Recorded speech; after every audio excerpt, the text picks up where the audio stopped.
வணக்கம் மக்களே, welcome back to chef Deena's kitchen. இன்னைக்கு நம்ம கிச்சனில் பார்க்க போகிறது தீபாவளி ஸ்பெஷல் தான் பார்க்க போகிறோம்.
தீபாவளி கடந்த ஒரு மாதமாக நிறைய ஸ்வீட்ஸ்லாம் போட்டு வரோம்.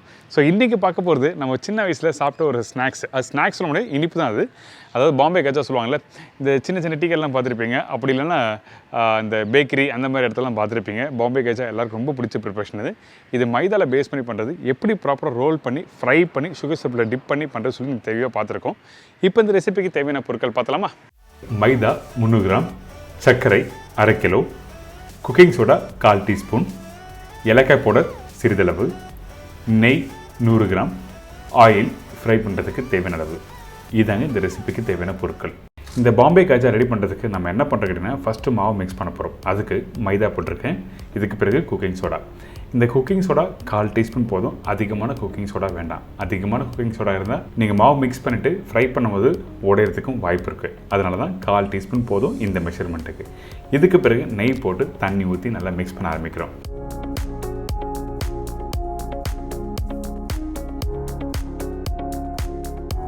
அதே டைமில் கொஞ்சம் ஏலக்காய் பவுடரும் போட்டிருக்கேன். அதிகபட்ச தண்ணி நான் அரை கிலோ மாவுக்கு ஒரு 100லேருந்து 150 ml அளவு தண்ணி ஊற்றிருக்கோம். இந்த மாவு மிக்ஸ் பண்ணுற பக்குவம் என்ன கேட்டால், வீட்டில் எப்படி சப்பாத்தி மாவு மிக்ஸ் பண்ணுங்களோ அதே மாதிரி தான். ஆனால் இதில் நெய் போட்டதுனால இன்னும் கொஞ்சம் சாஃப்ட்னஸ் இருக்கும்.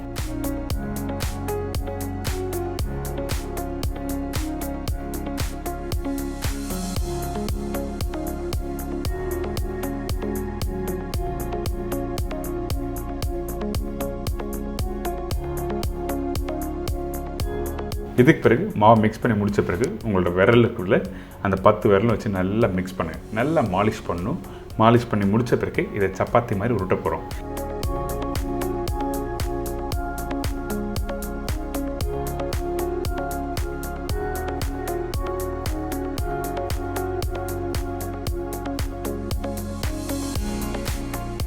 பார்த்தீங்களா, இந்த அளவுக்கு சாஃப்டாக நல்லா மிக்ஸ் பண்ணி எடுத்துக்கணும் இந்த டோ ரெடி பண்ண பிறகு நம்ம உருட்ட போகிறோம். அது எப்படி உருட்டுதுன்னு பார்ப்போம்.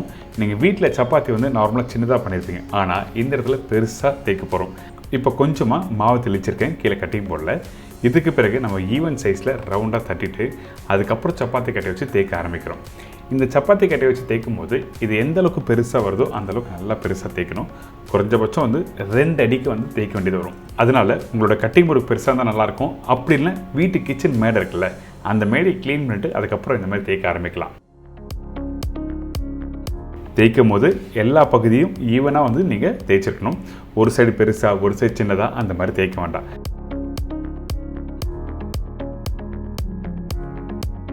இந்த மாதிரி கரெக்டாக பக்குவமாக தேய்ச்சி எடுத்துருங்க.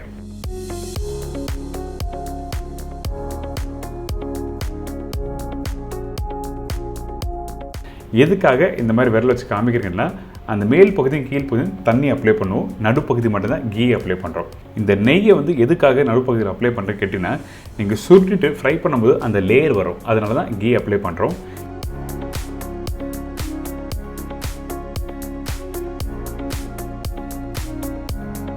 இதுக்கு பிறகு நம்ம என்ன பண்ணுறோம், ஒரு சின்ன கிளாஸ் தண்ணி எடுத்துங்க. அந்த மேல் பகுதி கீழ் பகுதி 2 இடத்துலையும் தண்ணி அப்ளை பண்ணுறோம். எதுக்காக கேட்டிங்கன்னா, இதை ரவுண்டாக உருட்டும் போது ஒட்டுறதுக்காக மட்டும்தான் தண்ணி அப்ளை பண்ணுறோம். அதனால தான் கார்னர் பகுதியில் கீ அப்ளை பண்ணுறோம் சொல்கிறேன். இதுக்கு பிறகு இதை அப்படியே ரவுண்டாக மெலிசாக உருட்ட ஆரம்பிக்கிறோம். உருட்டும் போது கவனமாக உருட்டணும். அழுத்தி உருட்ட வேண்டாம், மெதுவாக உருட்ட ஆரம்பிங்க. எல்லா பகுதியும் கரெக்டாக உருட்டணும். அப்போ தான் உங்களுக்கு ஷேப் கரெக்டாக கிடைக்கும்.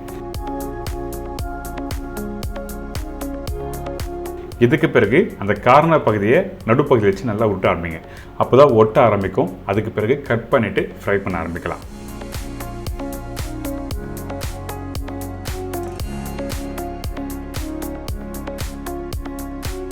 பார்த்தீங்களா, அந்த கார்னர் பகுதி நல்லா ஒட்டியிருக்கு. இந்த மாதிரி தான் வந்துருக்கணும். நீங்கள் வீட்டில் பண்ணும்போது இந்த மாதிரி தான் வந்துருக்கணும். அதாவது சுரக்காய் பார்த்துருப்பீங்கள்ல, அந்த மாதிரி நீட்டாக ஒரு வந்திருக்கும்.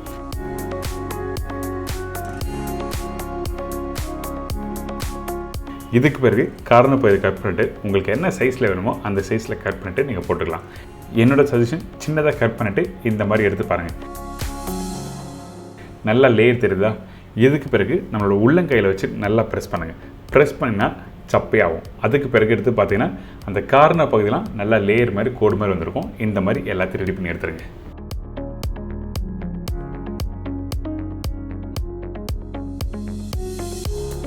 கத்தி யூஸ் பண்ணும்போது கொஞ்சம் ஷார்ப்பான கத்தி இருந்தால் நல்லாயிருக்கும். அப்போ தான் அந்த ஃபினிஷிங் கரெக்டாக வரும். அதனால் நல்லா ஷார்ப்பான கத்தி வச்சு நீங்கள் கட் பண்ணுங்கள். நல்லா சூப்பராக வரும்.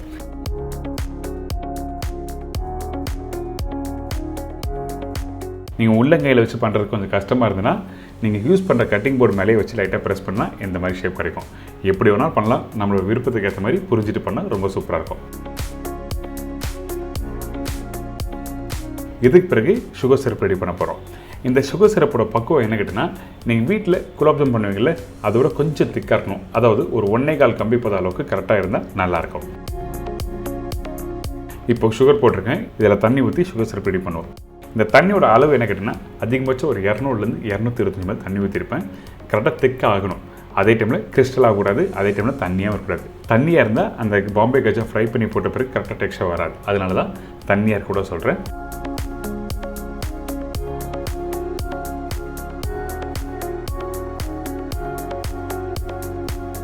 இப்போ இந்த சுகர் சிரப் நல்லா கொதிச்சு வருது. அதுக்கு பிறகு ஃப்ரை பண்ண கஜாவை இதில் போட்டு எடுத்தால் ரெடி.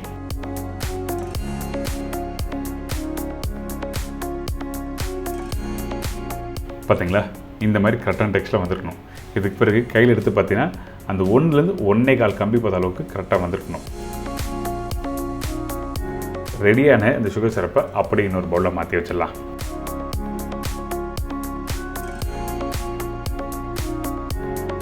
இப்போ எண்ணெய் சூடாக இருக்குது. 1 by 1 ஃப்ரை பண்ண ஆரம்பிக்கிறோம். இன்னொரு முக்கியமான விஷயம் சொல்கிறேன். மைதா யூஸ் பண்ணி ஃப்ரை பண்ணுற எந்த ஒரு ரெசிபி இருந்தாலும் எண்ணெயோட டெம்பரேச்சர் வந்து கரெக்டாக இருக்கணும். ரொம்ப சூடாக இருந்ததுன்னா எண்ணெயில் போட்ட உடனே வந்து கலர் மாறிடும். அதே டைமில் அந்த மைதா மேல் பகுதி பார்த்தீங்கன்னா பபுள்ஸ் மாதிரி வந்துடும். அந்த மாதிரி வந்தால் தப்பான ஃப்ரைன்னு அர்த்தம். அதாவது கரெக்டாக ஃப்ரை பண்ணி எடுக்க மாட்டேங்கன்னு சொல்கிறேன். அதனால் கரெக்டான சூட்டில் கரெக்டான டெம்பரேச்சர் வச்சு நீங்கள் போடும்போது உங்களுக்கு ஸ்லோவாக வெந்து வரும்.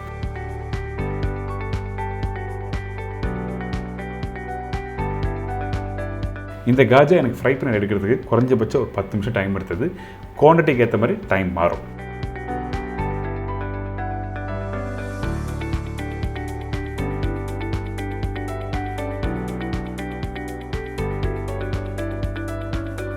இது நல்லா ப்ரௌன் ஆகணும். அதுக்கு பிறகு தான் இந்த சுகர் சிரப்பில் போடுறோம். அதனால் நல்லா வேகட்டும். கொஞ்சம் பொறுமை வேணும் ஃப்ரை பண்ணி எடுக்கிறது. அதனால தான் மீடியமான ஃப்ளேமில் ஃப்ரை பண்ண சொல்கிறேன்.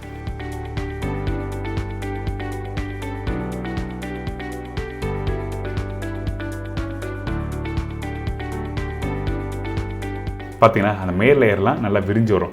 இந்த மாதிரி தான் நீங்கள் ஃப்ரை பண்ணும்போது கரெக்டாக இருக்கணும். கலரும் இதுதான் ப்ராப்பர் கலர். இப்போ ரெடி ஆனதை இதை அப்படியே எடுத்து சுகர் சிரப்பில் போடுறோம்.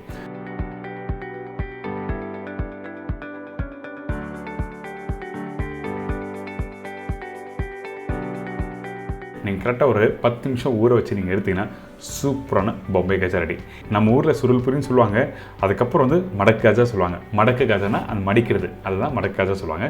ஸோ இந்த மாதிரி பல பேர் இருக்குது. இன்றைக்கி நம்ம சேனலில் ஒரு சூப்பரான ஸ்டைலில் இந்த பாம்பே கஜா எப்படி பண்ணி சொல்லி கொடுத்துங்க. என்ஜாய் பண்ணுங்கள்.